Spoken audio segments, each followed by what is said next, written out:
মহাবিদ্যালয়ত ঘটিব লাগে বুলি মই নাভাবোঁ যে ছাত্ৰ ছাত্ৰীয়ে গৌৰৱ গগৈ আমাক লগ কৰিবলৈ আহিব বিচাৰিছে সেই সময়ত কিন্তু গেট মাৰি দিয়া হৈছে আৰু একেখন মহাবিদ্যালয়তে আজি প্ৰায় এবছৰ আগত নৱাগত আদৰণি সভাত যেতিয়া মোক আমন্ত্ৰণ কৰা হৈছিল একেখন সভালৈ যেতিয়া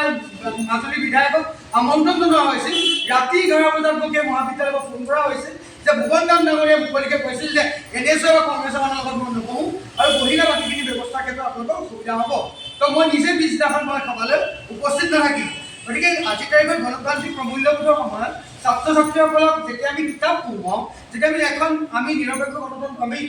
আমি বাকপটুৰ কথা কওঁ আমাৰ নিজৰ বাক স্বাধীনতাৰ কথা কওঁ স্বতন্ত্ৰতাৰ কথা কওঁ সেই সময়ত যেতিয়া আমি এখন মহাবিদ্যালয়ৰ ভিতৰত যেতিয়া ছাত্ৰ ছাত্ৰীসকলক বন্ধ কৰি ৰখাৰ ঘটনা ঘটে সেই ঘটনাই কিন্তু আমাক দুখ দিয়ে গতিকে আজি তাৰ সমান্তৰালভাৱে যেতিয়া যোৰহাটৰ ছাত্ৰ সমাজে যোৱাকালি বিভিন্ন ক্ষেত্ৰত সংবাদ মাধ্যমসকলে তেওঁলোকে বিভিন্ন মহাবিদ্যালয়ৰ ছাত্ৰ ছাত্ৰীৰ লগত অলপ আলোচনা কৰিছে ইয়াৰ কোনো মেকিং বা কোনোবাই শিকাই দিয়া নহয় তেওঁলোকে স্পষ্টভাৱে গৌৰৱ গগৈ ডাঙৰীয়াৰ নাম লৈছে আৰু এনেদৰে যেনেদৰে গৌৰৱ গগৈ ডাঙৰীয়াই বৰ্তমান সময়ত অসমৰ ৰাজনীতিত যি তেওঁ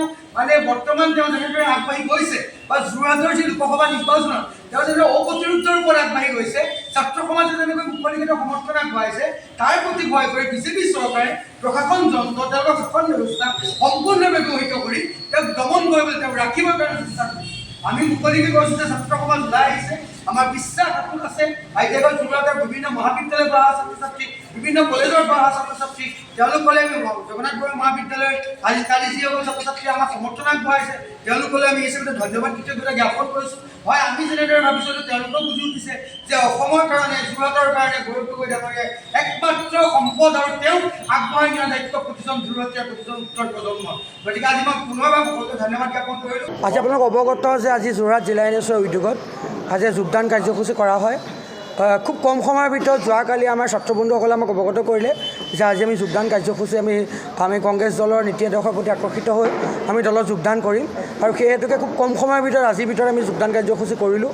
আৰু তেওঁলোকৰ সঁহাৰিৰ বাবে আমি তেওঁলোকলৈ ধন্যবাদ কৃতজ্ঞতা জ্ঞাপন কৰিলোঁ লগতে তেওঁলোকক দলৰ মজিয়ালৈ আন্তৰিকতাৰে আদৰণি জনোৱাৰ লগতে আগন্তুক দিনত আমাৰ লগত একেলগে আমি এই বিজেপি ফেচিষ্ট চৰকাৰখনৰ বিৰুদ্ধে কাম কৰি যাম বুলি সংকল্পবদ্ধ হ'লোঁ আৰু আপোনালোকৰ মাধ্যমৰ জৰিয়তে এটা কথা মই জনাব বিচাৰোঁ যে যোৱাকালি এটা খুব বেয়া লগা ঘটনা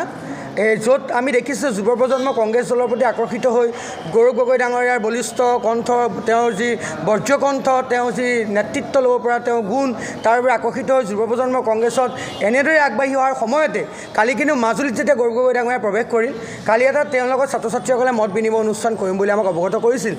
কিন্তু শেষৰ সময়ত মহাবিদ্যালয় গেট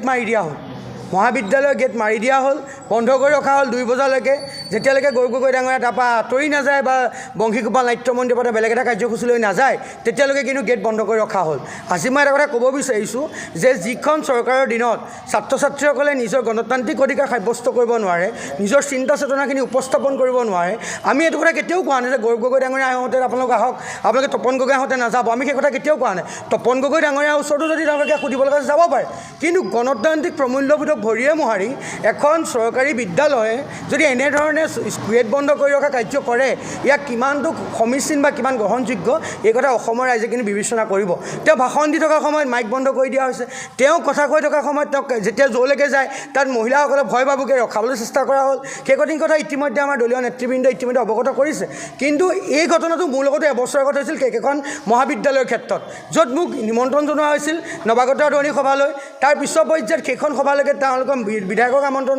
কৰা হৈছিল আৰু শেষত বিধায়কে তেওঁলোকক কৈছিল প্ৰশাসনক বা এডমিনিষ্ট্ৰেশ্যনক কলেজৰ যে আপোনালোকে NSU বা কংগ্ৰেছৰ মানুহৰ লগত মই মিটিঙত নবহোঁ কিন্তু গণতন্ত্ৰৰ প্ৰমূল্যবোধত এনেধৰণৰ চিন্তা চেতনাক কিমান ক্ষেত্ৰত গ্ৰহণযোগ্য এই কথা আপোনালোকে অৱগত আৰু তেওঁলোকে কিহৰ প্ৰেছাৰত আহি কালি যে তেওঁলোকে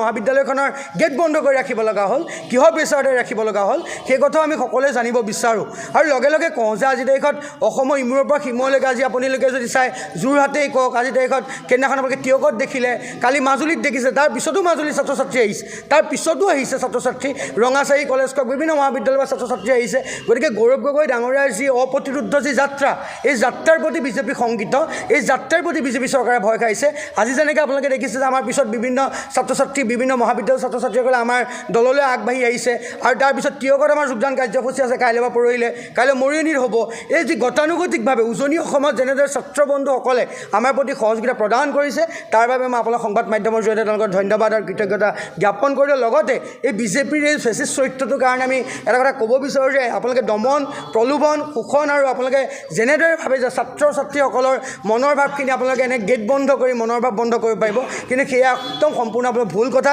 যোৱাকালি আমি দেখিছোঁ জগন্নাথ বৰুৱা মহাবিদ্যালয়ৰ বাহিৰত ছাত্ৰ ছাত্ৰীসকলে স্বতঃস্ফূৰ্তভাৱে গগৈ ডাঙৰীয়াৰ পক্ষত থিয় হৈছে, আৰু এই যাৰ দ্বাৰা অসমৰ বিভিন্ন মহাবিদ্যালয়ৰ ক্ষেত্ৰত আপোনালোকে অনুৰূপ ঘটনা দেখিব। তাৰ কাৰণে আপোনালোকে গেট বন্ধ কৰি কিন্তু ছাত্ৰ ছাত্ৰীসকলৰ মন মগজুত তলা মাৰিব নোৱাৰিব।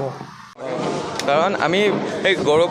গগৈ ডাঙৰীয়াক বিশ্বাস কৰোঁ, তেওঁৰ নেতৃত্বৰ ওপৰত বিশ্বাস আছে, আৰু তেওঁ বহুত এজন শিক্ষিত মানুহ, আৰু আমাক তেনেকুৱা এজন মানুহ লাগে নেতা হিচাপে।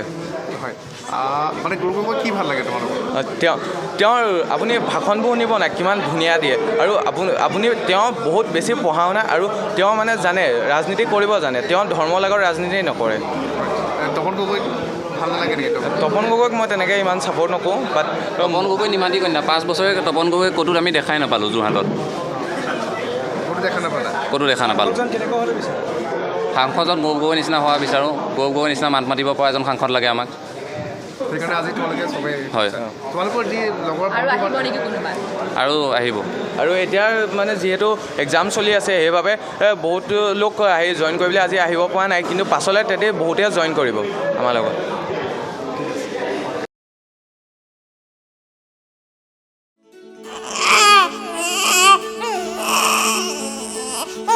অভিনন্দন, আপোনাৰ এজনী ছোৱালী জন্ম হৈছে।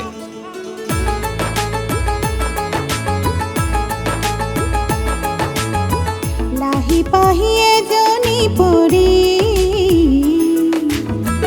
আহিলে ঘৰখন উজলি।